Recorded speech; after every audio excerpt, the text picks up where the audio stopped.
Okay, let's get back to the prediction of subset localization. Cyril, whenever you are seated, please go to that website. In that website, put in that code. Okay, so we're back to the prediction of subset localization, and the issue again is de novo prediction. So where the word de novo means we want to, for instance, machine learn from a data set at the moment of the prediction of the new prediction. We don't use any direct inference except for what the machine learning black box, so to speak, has learned. And we were at the point of neural networks versus SVMs. I said that both of those use a similar algebra. Or you need help, Cyril? You need help, or no? You're just a tentative. Okay. So they essentially introduce hyperplanes in the space to separate out the patterns. And one thing I said that in which they differ is that the SVM focuses on the points that are closest in terms of the separation. What does that mean for your problem? It's a boundary problem. That is a boundary problem too. So essentially, I could have, again, this is the, here's no quote, it's on the other slides. In principle, I could have had a similar graph. Let's get back. Oops, here's the one. I could have used a similar graph for this. So the similarity really is both use hyperplanes to separate out patterns. In that sense, your answer is true for both. Maybe it's less influenced by outliers. Which one? The SVM. Well, that now depends on what you call outliers. So outliers being the things that are easy to classify. Yes, that is true. Because the rationale of an SVM is they are easy to classify, so you don't want to classify them. You want to focus your classification on the ones that are hard to classify, okay? Still, what does it mean? What's the implication for your data?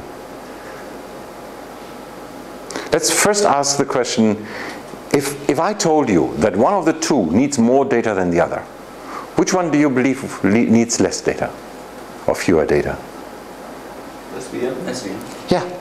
Because essentially, for the training, what you need is you throw away a lot of the data that is fairly easy to classify, and you just focus on a fraction of the data that is close to each other, the closest fraction. So you need much less data for this. That's the upside.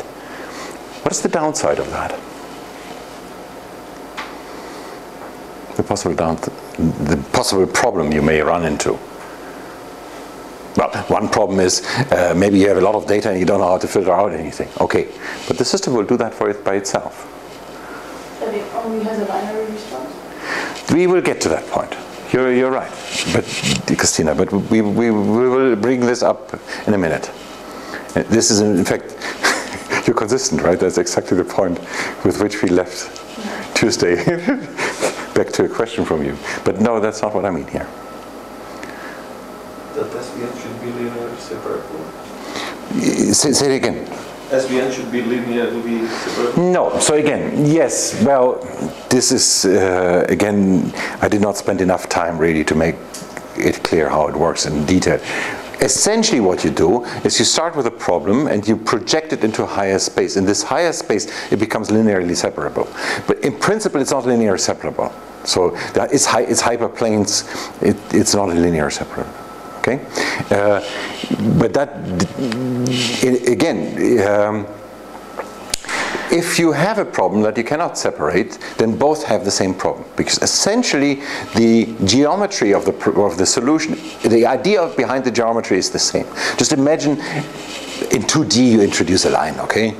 Otherwise, in reality, it's a hyperplane. But just imagine it as a line. Both do lines, or many lines. That is not the difference. So if you cannot solve the problem, you cannot solve it here, you cannot solve it here. But there's something else. There's some aspect of the data, again, smaller data sets is good.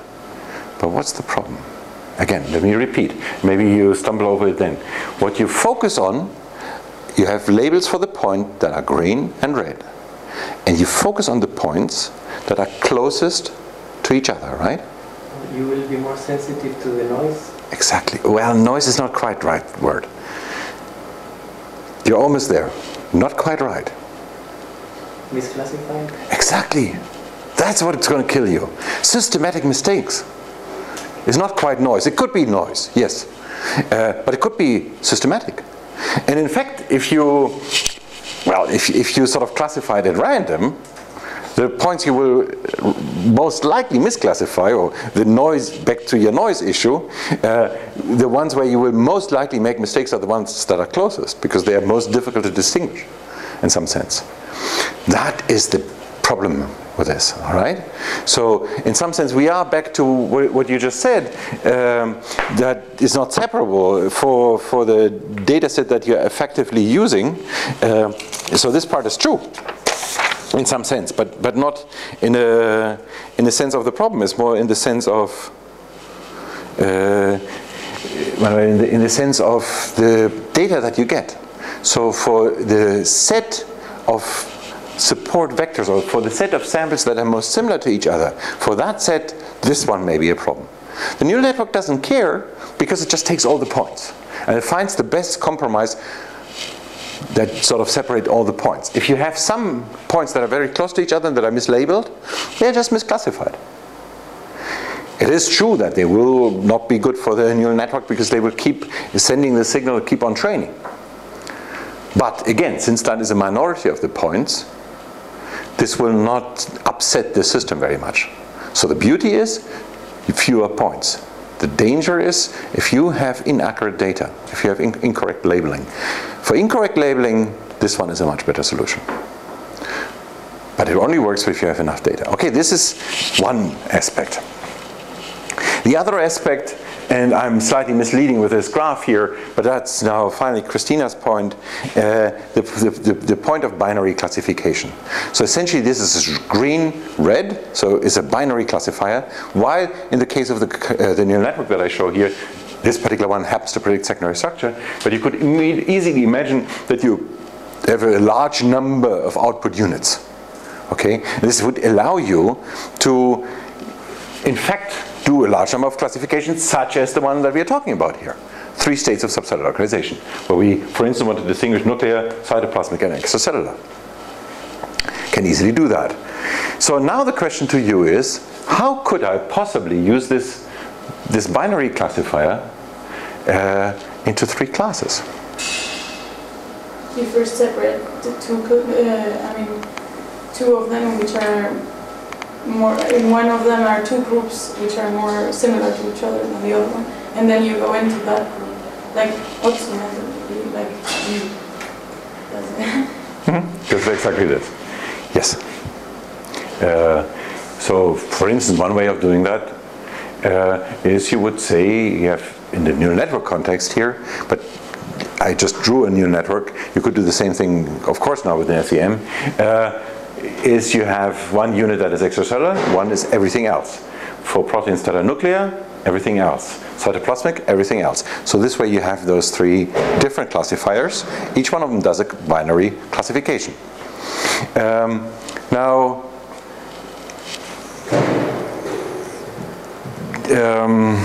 I'm losing a little bit my thread here, why I go into this one next. But my first question to you is, back again, I'm not entirely sure how you answer, Christina, but is that the only way you can imagine to in fact translate a binary classifier into a 3-state classifications? That is it one way, or is it the only way? Can you think about another way?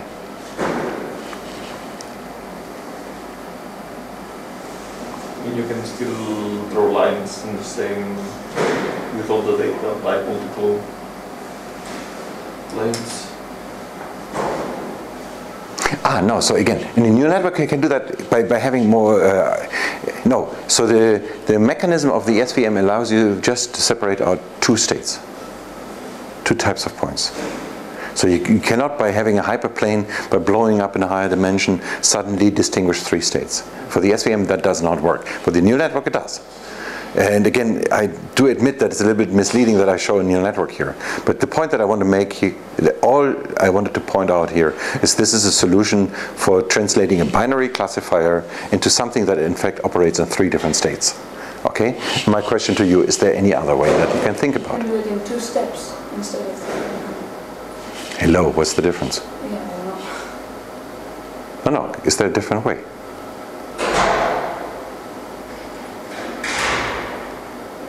Can you think about generically? So you could arrange them differently. You could call the first one nuclear. No, that's not what I'm talking about. No. No, I understand, but it's a similar answer, right? You could switch them around.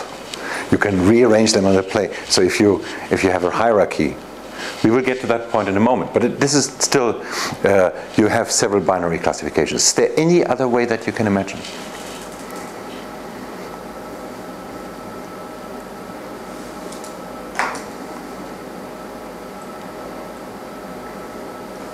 Okay, so in practice, very unlikely. But in fact, I have seen examples, and you could imagine that again. This could be an SVM, and in fact, the one I have seen was an SVM, where you could train it with, say, cytoplasmic proteins, nuclear proteins, and extracellular proteins, and hope that that one label, the red one, is cytoplasmic. The green one is nuclear, and whatever doesn't fit to any of those is the other one. So you would essentially train the distinction between cytoplasmic and nuclear, and then either or is right. And if you came with an extracellular protein, you would hope that it would not line up any of these units, right? But that's very dangerous. There is a particular environment in which I have seen something like that. There were reasons for that, but this is quite unusual. This is in principle the only way that people use to translate binary into a single classifier. Now that again brings us to the issue, so again Christina really brought that up implicitly, but how do I translate this one now to a final decision? So whether I do that in time, so I do this first, then that, or I do them at the same time, ultimately the question remains, how do I come to a final conclusion? Use consensus. Probability. What is a probability? Your prediction mechanism is going to tell you that something is either external nuclear or cytoplasmic up to some threshold. Yeah. It's not 100%, that would be nice. Okay. But it would tell you something like maybe 70, 60. So okay, let's assume that the first one, the output, and let's just stick to the neural network here for simplicity. So the first one, that is the extracellular and not, has 0.6, 0.5. The next one, nuclear, has 0.5, and not has 0.4, and cytoplasmic has 0.3, and not has 0.7. What now? I would personally take everything that is high values. So for example, it's not cytoplasmic, so I would immediately discard that it's cytoplasmic. Mm-hmm. And then go for the external, which is the highest probability to actually be. Is it? 0.6. It depends on how reliable is the part of that. There are two issues. One you correctly picked. So I sort of course, built this example so that you would jump for it. I tricked you, and it worked. So this number is higher than this number, but I'm not entirely sure the ratio is higher. So the first step here is you have to translate it to a real probability. As is, the raw output from machine learning may not be a probability. You may have to just do one additional step. That's what I wanted to achieve with this. Now let's assume this would really be like that. Now what? Sorry, So yeah, I'm sorry. Unfortunately, the tweet would not help us for that, because I cannot write these questions. 0.6, 0.4, 0.6, 0.4. And now we get next, in some sense, what you made the point is depends on the reliability. In some sense, you could call this probability a measure for the reliability. But there's something else to be considered, which ultimately is, it could be that this one here is always higher because that classification is much simpler than that one. So to reach an equal level here may be much more surprising. And that you would not see on that level. Okay? But I'm just throwing a couple of complications to you. But the simplest one really clearly is the jury, or the consensus, is not quite a consensus. So you go for the max in all of these. And you could do that by simple max. You could try to do that in a way, I'm getting to a different level. In a way where you put another sort of machine learning device in some sense on top of it that has several classes. If you wanted to use additional information in the language of the neural network, one way in which you can do that is you could have, in fact, different types of input networks. So what I mean here, this one has only sequences information. Again, how do you code for a protein sequence? How many input units will I have per protein here? 20. So essentially what we are writing down is the composition of each of the 20 amino acids. So the fraction of alanine in the protein, for instance, right? So this has 20 input units and is doing exactly this two-state classification, nuclear or extracellular versus not. So localization versus not localization. This one here looks at the exposed residues. So the fraction of alanine that are also exposed. Again, is 20 input, is in principle the same type of information, but you're looking at some other set. This one here is slightly different. This uses secondary structure in 3 states and sequence. So for every single residue it looks, is that in a helix, in a beta strand, or other.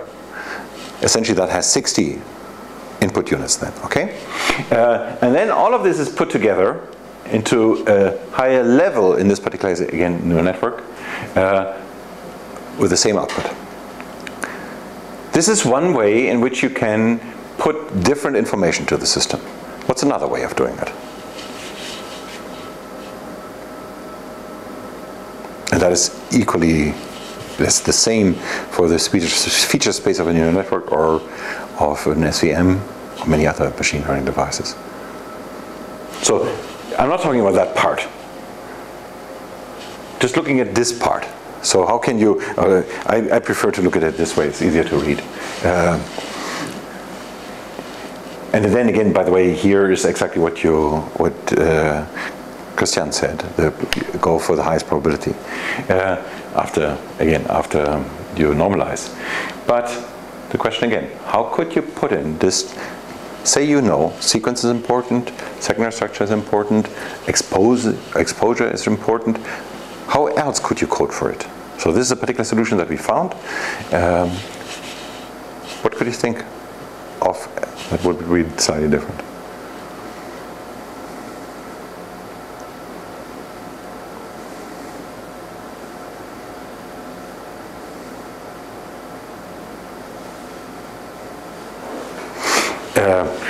By the way, let me revise. The problem is I don't see the questions. Has anybody asked a question in the tweetback? No, thanks. Couldn't you just put everything on the same neural network, one layer? Exactly. That would be one way, right? You could essentially have, for sequence, I said you have 20 input units. For the exposed amino acid, you have another 40 input units. For secondary structure, let's just zip this one out. For secondary structure, you have 3. So this would be 43 units. Okay, which one is better? So I put something here on the whiteboard, and that is a publication, so there must be some reason why we didn't choose the other one. But that is not the point here. The point of this question really is to figure out how could you, if you came across that problem next time, how could you decide which is better? Excuse me, it's a stupid question, but... No, that doesn't exist. Well, the 20 inputs for sequence and for the second neural network, I don't remember what it was. Is it always sequence that you input? No, so you could put anything. So in this particular case, we have, yes, you could, we will, very good point. Let's talk about that in a minute. But for the time being, so you could put other input there. This is, for the time being, let that not be the discussion. For the time being, let us assume that somebody told you, you have to use amino acid sequence, you have to use solvent accessibility in the sense that amino acid sequence still, but the exposed part of it, because the environment is what influences subcellular localization. Remember, it's the pH value that gets to the top of the surface of the protein, not to the inside. That's why you look at it there. And then you somehow secondary structure helps, and there are 3 secondary structure states. So somebody told you this is the way to do it. Now you see in this solution that all of these are somehow in, but why not put that into one single network where you sort of merge them with, in this particular case, for instance, 43 units. Because not all of them have the same draw probability. So the last one you said that only have 3, so you have a higher chance. Yes, that is one possible problem. Totally right. And in fact, let me go back a step. So one way, I already told you that this one here in fact has 60 units. If you wanted one network, you could also imagine that you do 20 times 20 or something like that times 3. Or there are different ways of blowing it up. Or you could imagine that there is outside, inside, 2 states, 3 secondary structure, 2 times 3 is 6, 20 amino acids times 20 is 120 states. So it's another way. So it's all the same information sampled in a different way. In the last way, where you actually have 120 states, you would sort of address your issue. You would suddenly create 120 states that in principle have equal information, each one of them. That would, in fact, I can tell you, I used in a different context for a different problem. I used exactly that because of exactly the problem that you encountered, of the different information content of a unit that says secondary structure 1 of 3 and the unit alanine 1 of 20. And in the 120 alphabet, the problem was solved. And in fact, then there are adjustments to that problem. So that is in fact an important problem for an important issue. But my question to you is slightly different. The question is, now I have 2 ways of looking at it.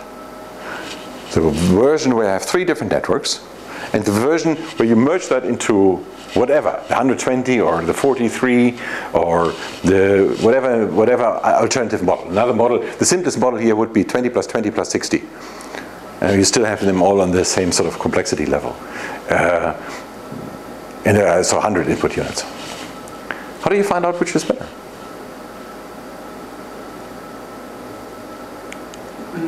You could try to see which is more inclusive and which is less inclusive in terms of input. What do you mean by inclusive?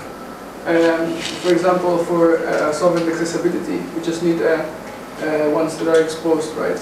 So instead for a sequence, we need the whole sequence. So we are talking about 2 different levels of inclusivity and exclusivity. Okay, so let me just, that's another thing you have to learn. Whenever you have an idea about something, think about how that idea would sound if you pushed it a little bit further.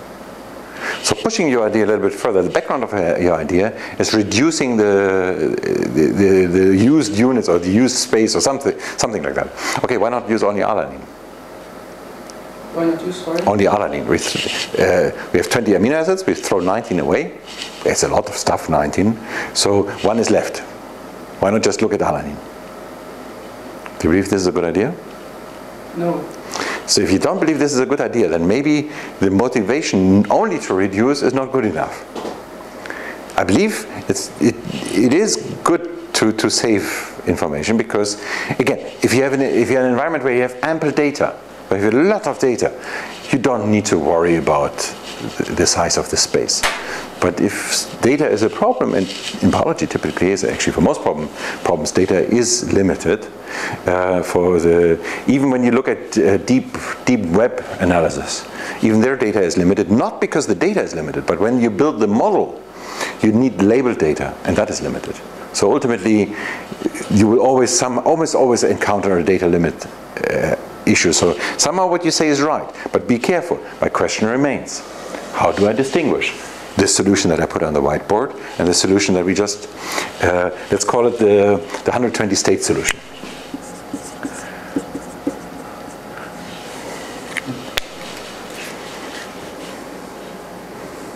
You just tested with some data that you didn't use to train? Yes. To just test it. And that, in fact, gets back to the statement, just test. The reason why I make that is a lot of the machine learning is like that. You cannot have typically you do not have an intuition for the answer. You may have an intuition for what works. You toss it into the system. How then maybe a different level of information content for 3 units versus 20 units plays out. You may have an intuition on that. You may see a problem with that, but ultimately you have to check whether that is true or not. Okay? Let me give you another example in the same context that is a little bit out of this discussion. So I have 20 amino acids. Sorry? I've been watching the videos on YouTube, and when you write to that board, I cannot see it, so it would be nicer if you write it on the other one. Thank you.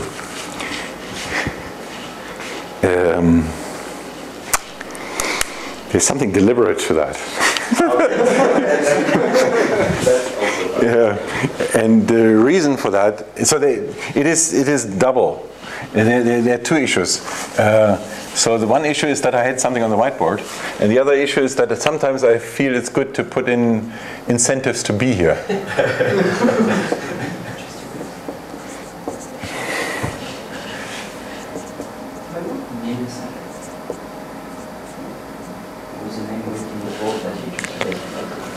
The Blue Nile is a restaurant. In fact, there are 2 different restaurants in.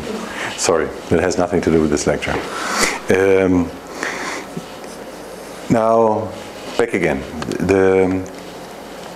Let's get back to the problem that I showed you the neural network for. So this problem, in this particular case I say extracellular nuclear cytoplasmic, fair enough. So this could be, originally this picture was done for secondary structure prediction, and so that was HEL. Now, that was in fact 13 consecutive units, 13 consecutive residues, and this yellow thingy meant essentially that you have 20 units per residue. And you have 20 units because you have 20 amino acids. Okay? Now, in that particular problem that I first worked on neural networks in the context of bioinformatics, this was one solution. And in that solution, you would simply have 20 units, out of which one was 1, all others were 0. Because this, in fact, was 13 consecutive residues, and you would shift that through the protein. So if you write your protein sequence from N to C, then at every single time you would have this 13 consecutive sequences here, and you would predict whether or not the central residue in those 13, this residue here, is an HEOL. Okay? Now, you could, in fact, what I observed is I do not have enough data. My input space was 13 times 20, and one way would be to reduce the number 13, but that was a problem because let's not get to that, so that's not an option. So in order to reduce the input space, I could also code my amino acids differently, right? You have 20 letters, and you can code them with way fewer than 20 units, right? You just look at the information content. So I don't know how many units do you need at most.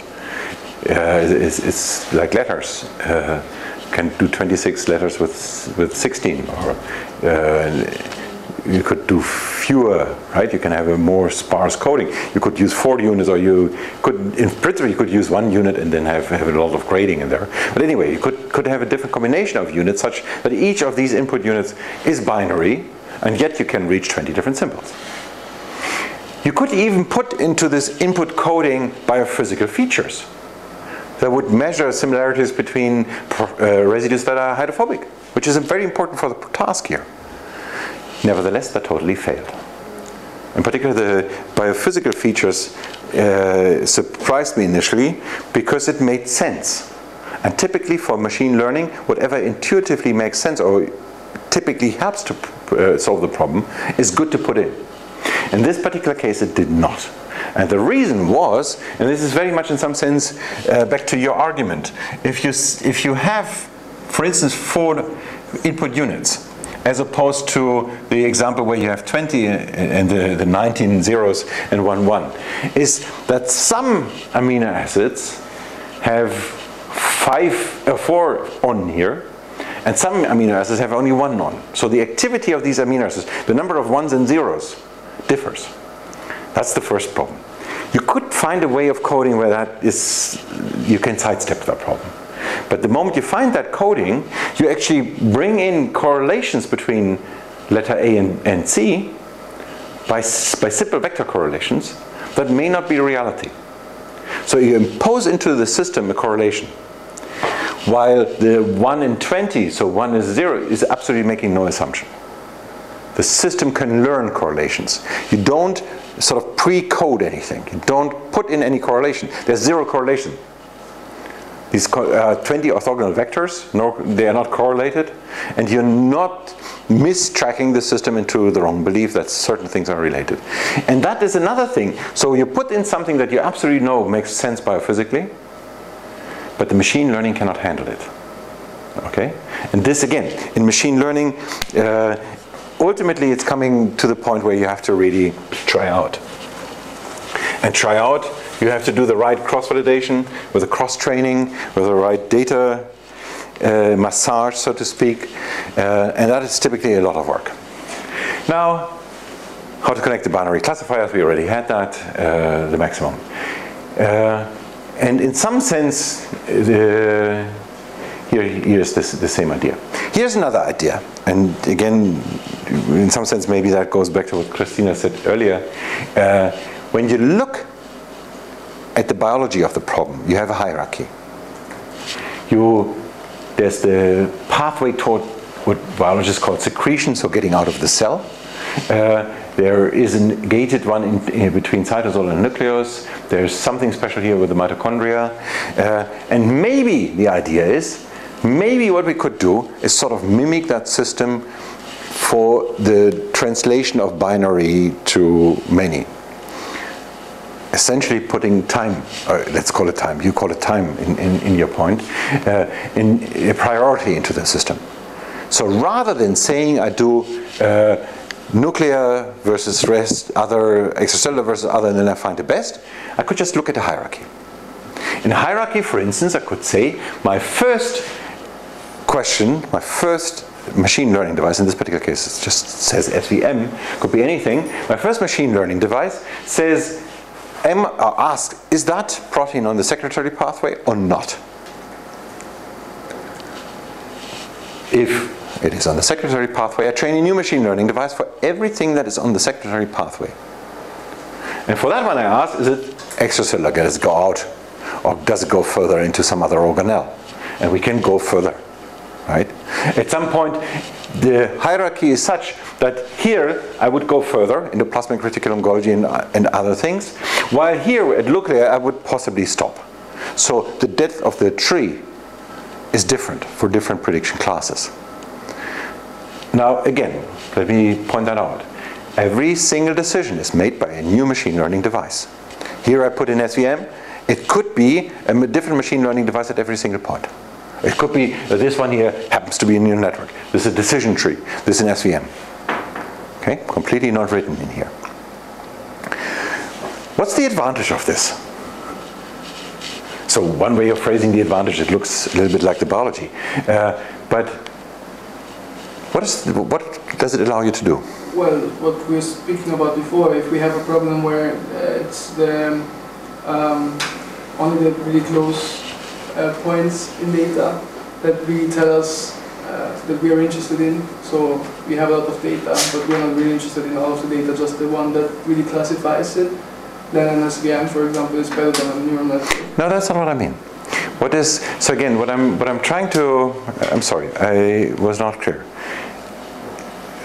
This theme is, I can't remember, Cyril, you were the first to, or you, Christian, go for, yeah, you said it, Christian, go for the majority, go for the consensus, go for a simple majority solution.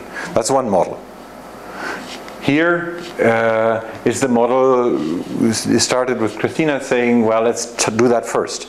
And it's a slightly different version of that, where we really put it onto a hierarchy. What's the difference between the two? Yes, they look different when I put them on the whiteboard. That's not what I'm asking. What does it mean? Yes, you have, in fact, by the way, to... no, you don't have to train... Yes, you have... No, you don't even have to train more machine learning devices. So that is not a difference. What is the difference here? What's the advantage? Can you see an advantage? Well, you can get rid at earlier steps of data that you know are not interested toward the classification you're trying to achieve. For example, at the first step we're discarding maybe all the right path because we know we're not interested in this one, and therefore we can focus on data that is more centered toward the objective of the particular exactly. classification. So in some sense this is like you were on the right track, but you got it into the wrong part of our image. This is in some sense it's like an SVM. I somehow, by throwing out on this track here things that are absolutely not going to be secreted, and by finally making a distinction between, for instance, the endoplasmatic reticulum or not, maybe in that distinction whether a protein is nuclear or not is so trivial that it doesn't help me to train my machine learner to make that specific distinction. So cutting those data out is very helpful. That's one advantage. Another advantage is, so we do have on every level here different data sets. That also means, so we have the potential to have different classifiers and different input. So maybe for that classification down here, I already told you that something about the N-terminus is important. But all of these have N-terminus. So the N-terminal signal is most important only at the root, where I make that distinction. Do I go into that pathway or not? Once I am in that pathway, maybe that is no longer relevant. Maybe, in fact, I should look at a machine learning device that cuts out the signal peptide. You see? Now, what's the disadvantage? Sorry. So the deeper you go, your accumulated error is increasing. So so this is essentially, in principle, if you, yes, that was exactly the, in some sense, let me interpret it to be the answer to my question. What it means is, when you are here and make the next decision, if you had misclassified, if that would have been a nuclear protein, you cannot recover from that mistake. And those mistakes are the ones I believe that you mean that are accumulating. So mistakes on higher levels, you will never be able to set right because you chose the wrong path. Okay, that's one problem. That is in fact the main problem here. The other aspect is that the way further you go down, the more independently of this point, prediction accuracy tends to go down. Simply because the task gets harder. Because the further you go down, the more you compare things that are very similar to each other. So the tougher it gets. And that is sort of trivial. While when you look at it at every single step down here, you still have a binary classification. So the random is still the same. So you will increasingly run against the border of random. And increasingly, I mean, random will become more and more your competitor the further down you go. Okay? And that is, let's call it a part of the design. That is, let's just push this point a little bit further. That's a virtue. That's what you want. Although typically at the end of the day, at some point you will have to pull the plug and say, well, this decision is absolutely random and I cannot support that machine learning decision at that point. And that is some complication that may arise. But in principle, this is clear. Now, what you also could do, can you, or let me turn this around. I said you are trapped. Alejandro said you accumulate errors. I said you're trapped, you cannot get out of your decision. Could you find a way or see a way in which you could still get out of that problem that if you misclassified up there? So maybe if we misclassify, then the next probability is totally uncorrelated to the actual data because we have misclassified, and so we can maybe detect that we have made an error before. How? And go back. How? Using correlation, I don't know. Ha! Think this through. So what do you mean by using correlation? So I actually have taken a course where we did, I think, something pretty similar, which was to determine whether we had cracked the key correctly or not. And basically... so you have a separate independent test. Yeah. Yes, that is an interesting way of doing it. But this means that you have to have, at the end of the day, you have to have a verification process. So if you at the end had a verification process that said you are wrong, then you have to find something else. That's true. But let's assume you don't have a wall that you hit and you notice it. You just get a prediction. That's all. So now you say, well, maybe I could detect that there is something strange in my prediction. How could you detect that? So for instance, I say it's an extracellular protein, although it was a nuclear protein. How could you possibly detect that?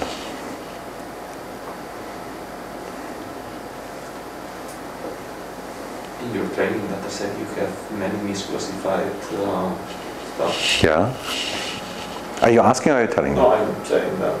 Like, you draw the line and then you see that many points that are on the left should be on the left and the other one wrong. Oh, that's true. So you, that's true what you say. You can in fact simply look up your training error, right? And you see that certain things are misclassified. What do you learn from it? So what you learn from it that you did not, your system is not optimal. Is not optimal is not right. Your system makes mistakes. Okay? What do you learn from that? That you should try again. Okay, what should you do? Maybe you can on purpose input wrong classified data in order to actually see how correctly classified it gets. That's an interesting idea. It's a very interesting idea. But in some sense it's the same, right? Because if you pretend that you're wrong, but you are right, you're actually looking up the right label anyway, so you get the same number. Idea sounds great, but it doesn't really help. Maybe you know how many ratio we're supposed to have at the end. That would be, again, in some sense, it would be like Cyril's verification system, right? You would simply do a prediction for 100 proteins, and you would know it cannot be all 100 are extracellular, or something like that. In some sense, it's a verification system. It's not as direct as the one from Cyril, but it would be a statistical verification system. You would not know for every single one whether it's right or wrong, but we would know that the whole thing as such is wrong. So what would you do? Not trust it, that's true, but yeah? So you could use maybe a threshold for your probability, and if it's not high enough, then you just don't keep going down. But that essentially means what? You don't make a decision, right? So assume, let's get back to that point. We assume that in this particular step we make a misclassification, we have a nuclear protein is put into that pathway, and let's assume you're right and we did not have the right threshold. So we did not pass the threshold. I let through only decisions if at that point, just a sec, so if decisions only through at that point if they reach at least, I don't know, 80% probability, right? So this particular decision is not let through. And? You don't know anything. You will not classify. That's of course one solution. But that you could also do at the end, right? It may be that the same still, in some sense, what Cyril suspected is that since the data looks so different down here, it may be that it will never really give a high probability. Anyway, so this filter you can apply nevertheless. That is not specific to losing it up there. You can actually still try to explore the other branches. Yes. And see, for example, the cytoplasmic classifier gives a very high probability for cytosol that you would that would mean that probably it was right to go this path. That's a great idea. So say this one was 0.7, 0.3, but then say here the decision nuclear was 0.9, while the one that is extracellular here was only 0.6 versus not extracellular being 0.4. So this one was a very high classification. The path is in that direction, it's very clear, but the final step, the final machine learning device, gets a much higher value here, right? Now we have a problem. And the problem comes from something you said before. You know it? Violate the principle of the whole thing, I think. That is true, and that is an intrinsic problem. But there's something else here that is dangerous in jumping for that. And it comes from exactly what you said. Since training that particular device, well, maybe not, but you create by this, so if you let this happen, for the right one, everything is fine. For the right one, training this was done on nuclear proteins. I have a nuclear protein. Everything is cool. But if you let that happen to many other proteins, you will get into many other proteins here where the decision between nuclear and not nuclear involves proteins that have nothing to do with the nucleus and that the machine has never seen before. And that may create, so that what used to be your advantage, that you look at a separation problem that is specific to that issue, now may become a problem. It may still be trivial for that system, back to the SVM versus not SVM, but it actually may be a problem. And that in some sense, in a more generic way of putting it, is exactly what Christian said, you violate the spirit of the system. That's the problem with this one, right? Maybe if that is sort of like a split decision, 50-50, that is a different situation, because in fact for most of the cases this will not happen. There will not be a 50-50 decision.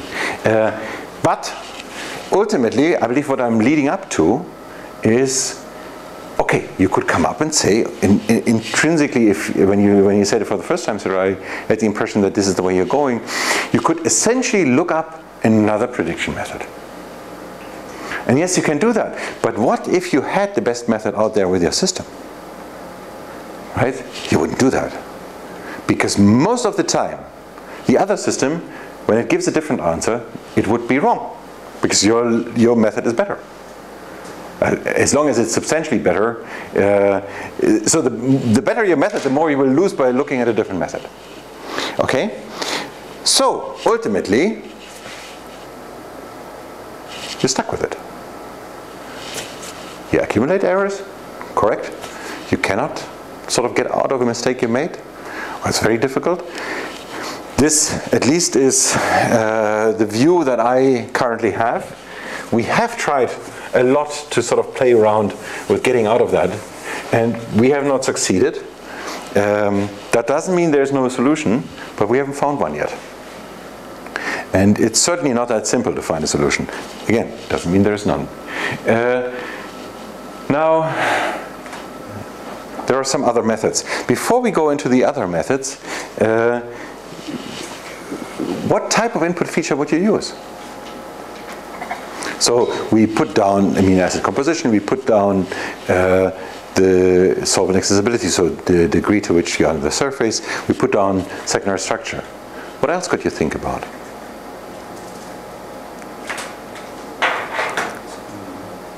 Polarity and charges.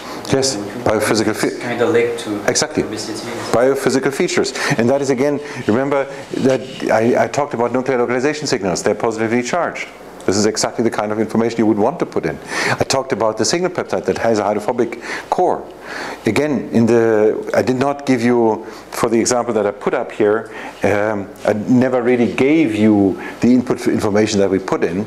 I only gave you the input information of an older system. So we used a lot of these details. And in fact, again, that was specific to different SVMs at different points. By the way, the reason why those are SVMs is because we in fact had so little data that the neural networks couldn't handle it. And the SVMs ultimately were better. The data is noisy, but we try to filter out the noise. and that worked to some extent. So in some sense, the way you do that, you see what you cannot train, you throw that out, you redo it, and so we take a neural network, you find what you cannot classify, you leave that out, you train an SVM on that, and that is in fact what we did, and the SVMs were far superior with the data sets we had. But one piece of information that we haven't used here so far is evolutionary information.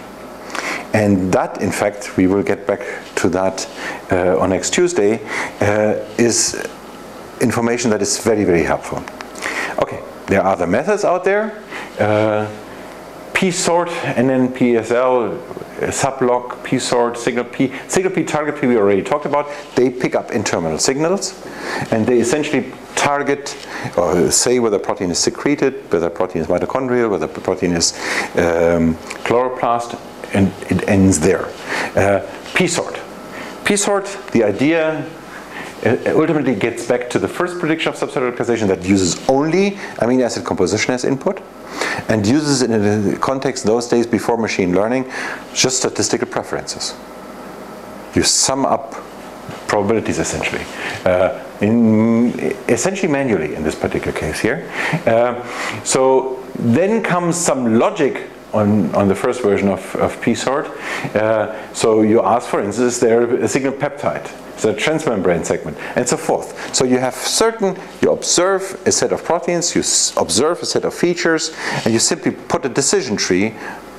You may call it a decision tree. It's a simple tree that looks at presence or absence of certain features that you know then are important for the proteins that you know for particular subcellular localizations. And it classifies. Then came the time, and that is Paul Horton who introduced that, the time of machine learning. So this is a k-nearest neighbor approach to put onto some of these aspects. That is P-sort 2. Wolf P-sort is an updated version of that with an updated logic and an updated machine learning device, and is in fact one of the most frequently used devices to predict subcellular localization. Some other methods here. One is Sherlock. Here the idea is we use the query sequence, we use profiles, but we also use data from text mining. So the keyword method that I presented the other day is not quite this. This is free text mining. So you look at abstracts, you get from abstract some evidence, and you combine that to the sequence-based evidence. The problem with that method here is as strange as it sounds, you need to map a PubMap abstract, a paper abstract, to a sequence. And that is not as simple as it may appear. Okay, here is the same thing on a higher level. On the higher level, where you start with the query sequence, you have different types of motif searching devices. So for instance, nuclear localization signals are found, other motifs are found. Then there is one that looks at an SVM that looks at particular aspects of the sequence, other aspects of the sequence. Then there's an SVM that puts it all together, and then you predict subcellular localization. It's a sort of very complex arrangement put together of machine learning devices. And this is in fact something that you see more and more. So in some sense, the hierarchy that I showed you is another example of that. You have different machine learning devices, you string them up in different ways. Here it's done in a non-hierarchical way. Here it's done by sort of having machine learning devices feed machine learning devices. The beauty of that is problem independent. The beauty of that is you do not have the accumulation of errors. The downside is you don't have the strength of having specific solutions, right? The trick here is another K-mer. The cello is another K-mer-based method. The trick here, that it sort of cuts proteins into K-mers and looks at the composition for K-mers and then looks at the composition of compositions. Essentially, that's the idea here. Not necessarily the best method out there, but certainly a unique idea, and in my view, it worked surprisingly well for what it had. The subnuclear prediction, and this one comes from Michael Budden, from Queensland. And that idea now is we want to sort, or he wants to sort proteins into subnuclear compartment. So far I said there's a nuclear localization signal that is recognized to put the protein into the nucleus. But in the nucleus, you in fact have different subcompartments. And this one, in fact, here wants to look at the subcompartments, and it wants to build models for different parts of this. One model, for instance, is the model for the nuclear import. The nuclear import model simply looks at the presence of a particular motif and has a Bayesian model underneath that sort of sees motif on or off, and then you shift further. And the motif could be on the next position, probability typically will be lower. But you will have a sort of sum over motifs. The typical way that I looked at motifs, you want a KKLL, or a K spaced by 5 and then an L, or something like that. Well, here's a probabilistic motif. It's a Bayesian approach, right? It's the same principal idea, except for now we no longer require grep patterns. We have a probabilistic model underneath. And that probabilistic model you can fill with data that you simply learn, right? It is machine learning, but it's not the type of machine learning that we had before. And then you simply see the presence of the motif that is fed into, what in this particular case is called an NLS module of a larger system that I'll get to in a moment. And if it lights on, you have import. This is just a model for this combined with other things and the level of the accuracy. Now we get to the higher level. In the higher level, we look at different types of information. So here, the type of information is simply sequence. You get something from the sequence, amino acid sequence. Here you know what this protein is interacting with. It's protein interaction partners. Here you look at, for instance, the nuclear localization signal. And those kind of motifs. And you want to put that all together and come to a device that classifies proteins into subnuclear compartments.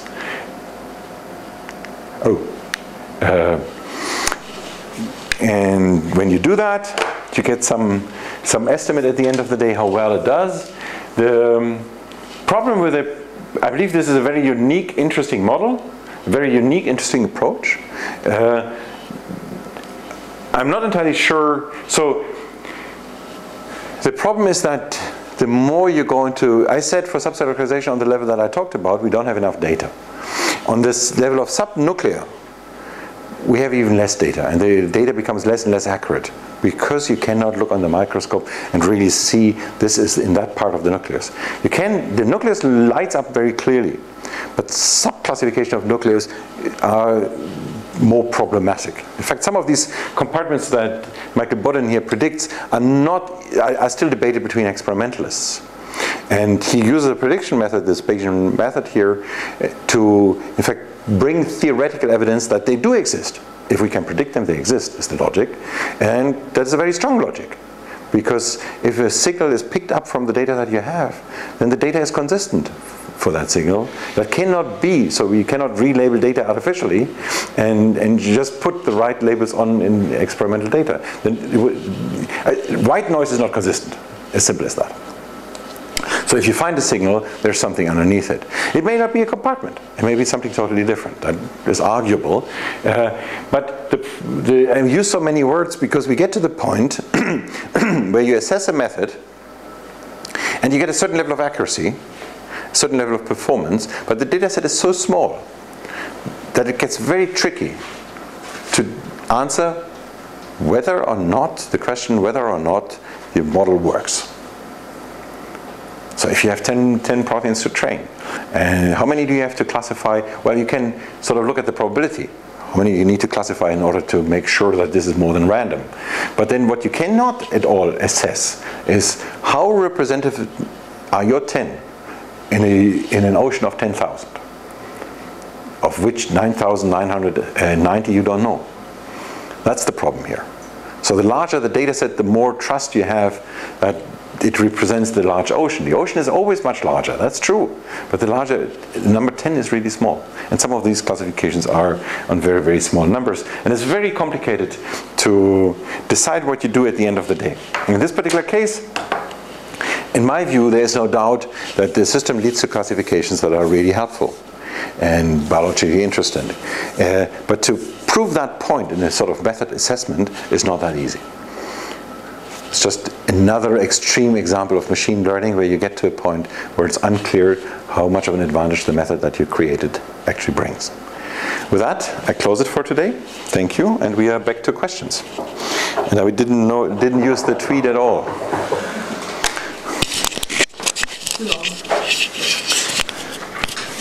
The camera is still on? Yeah, but please.